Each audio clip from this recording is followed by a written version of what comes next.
room this morning? Well, I got to speak to a real famous one. Yeah.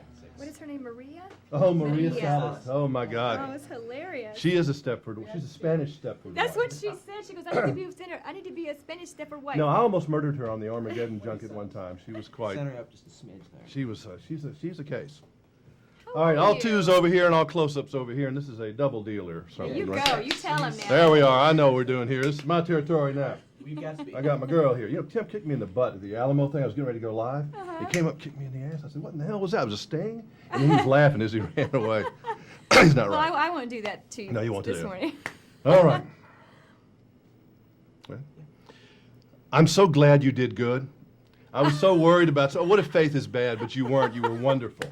That's my biggest fear. You were beautiful, and I just thought, I said, I was proud of you. Oh, well, thank It really you. was, because I mean, I've watched you come a long way since Wild One. You have. You've seen a lot of things. You've seen me do a lot of things. That's for sure.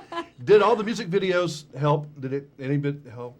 Well, I think being, in front of a camera certainly I get rid of that fear immediately.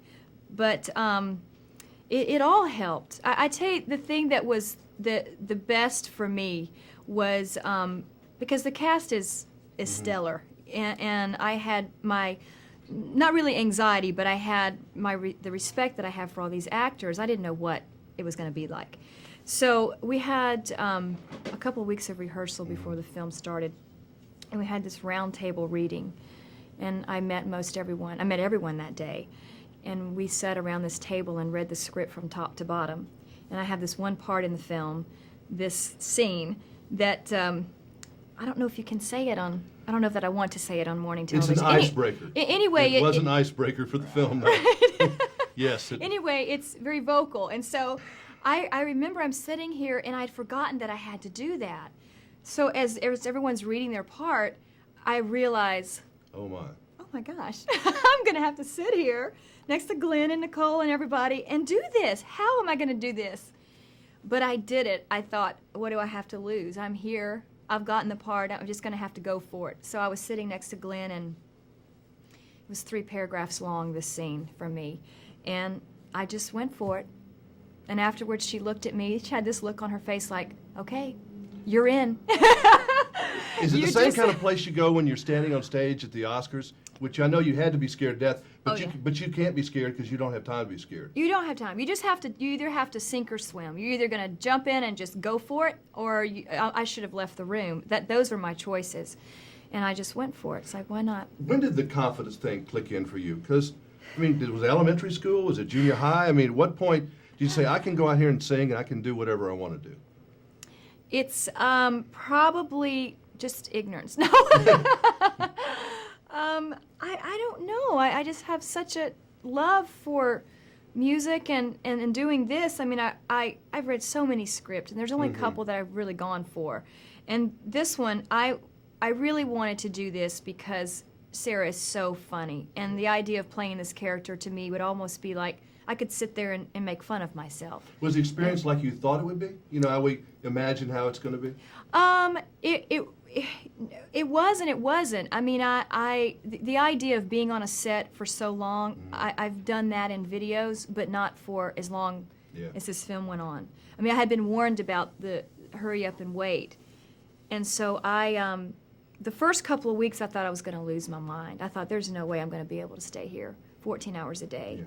And only participate you every really so often. can't bring the kids and stuff like that at first because you got to be focusing on what you're doing. Yeah, and they came to visit, but they don't want to be there either. No. I mean, it's like one of those things that they can't talk, they can't touch anything. So, I mean, it was tough the first few weeks, but then once I got into it, I started to use that time wisely. But it's just like being on a concert where you mess around for 23 hours till you do your 1 hour That's right. on stage, except this is almost worse because you don't know when that showtime is necessarily going to come up. Exactly. You're exactly right. You know a thing or two about this. I tell you, it's crazy work. It bores me to death. I mean, I can't stand even be around it because it really is boring work. And most people that are watching this cannot understand how boring making a movie can be unless you're in every shot and maybe you're directing the movie too.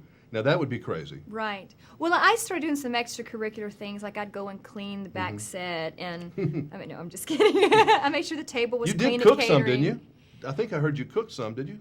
No. No, you didn't? Was that, did you bring food? Well, somebody No, thought you I did. brought. I'm sure I brought food. I'm always bringing Yeah. food. Glenn cooked for us, and Nicole had a party. I remember going to Glenn's house one night, and she has that knife, you know, from Fatal Attraction, hung, and you walk down this hallway of her house, and at the end of the hallway there's the knife, and that's one of the most exciting parts. Yeah, of the whole that's pretty weird. experience. So, any chance you'd ever want to think about being a Stepford wife in your life? In my life, would Tim want you to be a Stepford wife? probably some of it. Well, the idea of someone having a remote and telling me what to do, I mean, occasionally might be good. Then I wouldn't have to think about so much. But I kind of like things the way they are. I like telling people what to do most of the time. Men would never be in the doghouse if that was the case. You know, we have to stay in trouble a You little would bit of the time. exactly. That's what makes it That's exciting. part of it, you know, so it makes it life is good. That's So this right. made you want more. I guess this is kind of giving you the bug, or is it?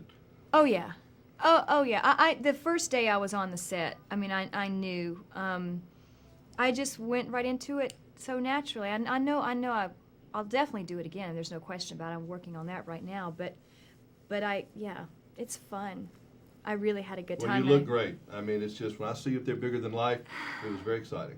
Well, thank Very you so exciting. much. It's so good to see Good you. to see you too. I can't believe that you weren't first here this morning. Well, then I would want have you to probably get warmed left. up. You know, I like for you to be warmed up. Then I would have left and gone back to my room. That's true. No, can't follow this act. Well, good. Nice to see you. Well, babe. it's good to see you It's good too. for you too. Really would. I'm not. You know, I wouldn't tell you if you stunk, but I mean, I'll tell you if you're good, and you were good. Well, And I thank never caught you you. acting or anything else. I mean, I was watching you when I wasn't supposed to be watching you. Oh, You know, really? yeah, hell yeah. I followed